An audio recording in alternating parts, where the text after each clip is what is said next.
Das war gut. Du musst wirklich so noch ein bisschen weniger Angst in den Augen. Ein bisschen weniger Cringe-Faktor.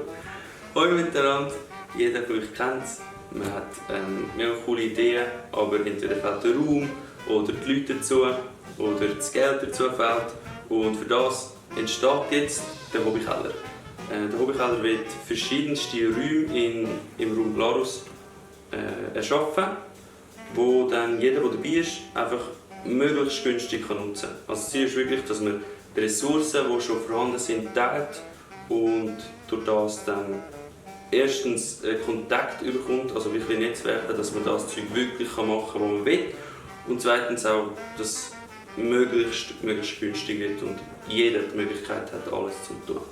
Ideen für Räume sind zum Beispiel eine Gemeinschaftswerkstatt, irgendein Tanzraum oder Freestyle-Sportraum, eine Gemeinschaftsküche, Gemeinschaftsgarten, alles, was man gemeinsam machen und nutzen kann. Auch ein Lager ist in Planung, wo man gewisse Outdoor-Ausrüstung, die halt etwas teurer ist, zusammen teilen kann. Und noch 3 Räume, die etwas spezieller sind: ein Film- und Fotostudio, ein Musikstudio und ein Kunstatelier, wo zusammen den Künstlerkeller wieder ergeben. Dort wird dann noch eine Plattform für Planer, Künstlerinnen und Künstler entstehen.